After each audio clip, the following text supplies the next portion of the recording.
Kumarites, gagawa tayo ng dishwashing. Yan. Ubus na yung dishwashing ko. Ubus na. So, nag-order ako sa online.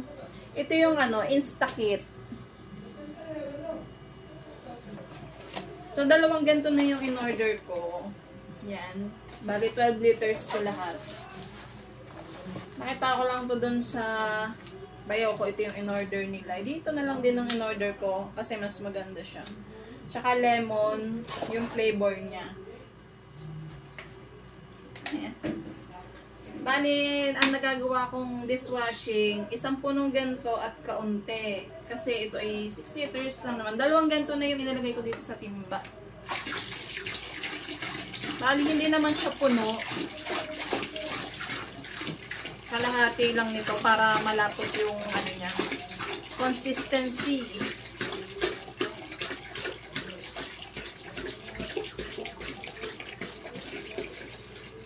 So, okay lang naman siyang mapalabnaw kasi hindi naman siya pambenta.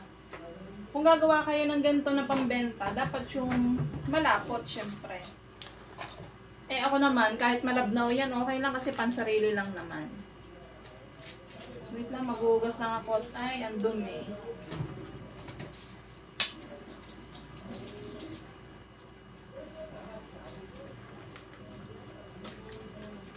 So, matagal na sa akin to, naabot siya ng 3 months. Parang. Ang kagandahan dito, easy mix lang siya. Ilalagay nyo lang siya sa tubig, tapos hahaluin nyo lang. So, hindi nyo kita.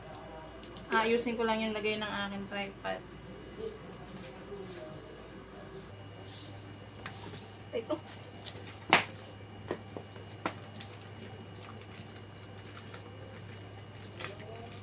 So, hindi ako kita. Pod. So, ang hirap mag-vlog. Teka, at makikita ang aming ilalim ng lababo. Makalat. Lagayan kasi namin ang ilalim ng lababo, mga sapatos.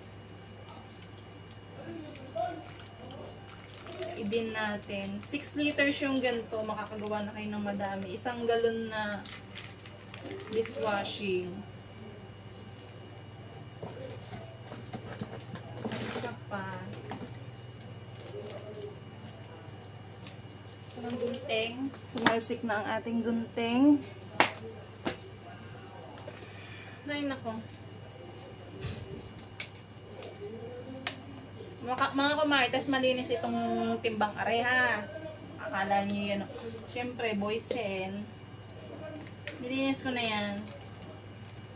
Ayan yung mga, ito yung mga, ginagamit nila kuya sa trabaho pag may mga trabaho sila. Yung mga timba ng ganyan pagka nagpipintura. Yun yung uwi, siyempre mapapakinabangan yan. Mas matibay pa yan dun sa mga timbang na bibili natin sa labas. Matibay ang timba ng pintura. Madami kami niyang ganyan dito sa bahay. Ang timba namin puro timba ng pintura. Hindi nga lang siya aesthetic, pero okay na yan. Basta magagamit.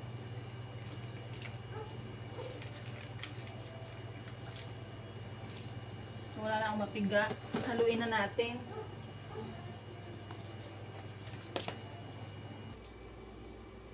Haluin nyo lang siya mga kumartes.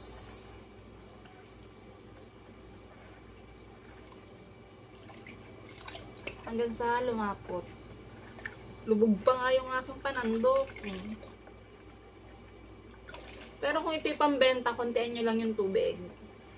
Kung kayo ay magbebenta. Kasi pwede rin siyang pang-business. Eh syempre, hindi naman ako magbi-business. Panggamit lang sa bahay. Pag hinalo nyo siya, dapat lalapot siya ng malapot.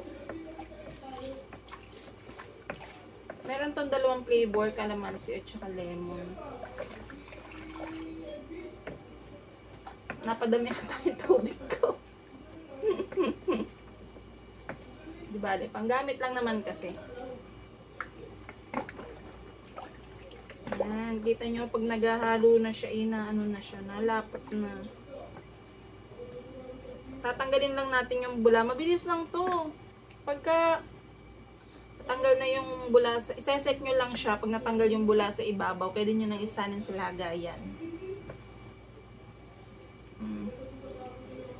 Lapot na siya.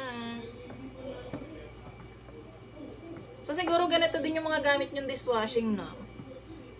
Mahal naman kasi pagka bibili tayo sa, sa grocery. Ang Joy pagpalagay na Joy, may brand kasi yun. Kaya, syempre, pag binili mo sa tindahan, mahal na. Tapos, ang Joy naman, pwede mo lagyan ng tubig. Yun nga lang, mabilis nga maubos. Ito, kahit mayat mayain mo, pwede.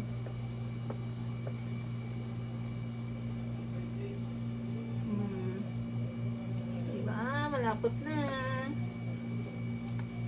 Huwag kang iba iniisip mo. Dishwashing to, hindi to charot lang.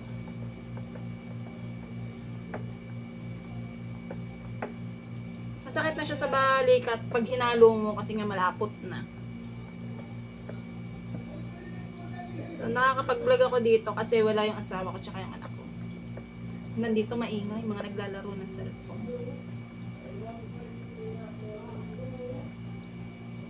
So, magluluto muna ako ng ulam, tapos gagawin ko muna ito kasi magpa-plancha ako. Pag nagplancha ako, ayoko na mabasa yung kamay ko. Pasma na nga yung paa natin eh. Pati ba naman kamay. So, halong-halo na siya. Kasama yung kamay ko sa paghalo. Yan yun na flavor din yan. Flavor, maasim-asim. So, okay na to mga kumartes. Tatanggalin lang natin yung bula. Tapos sasali na natin.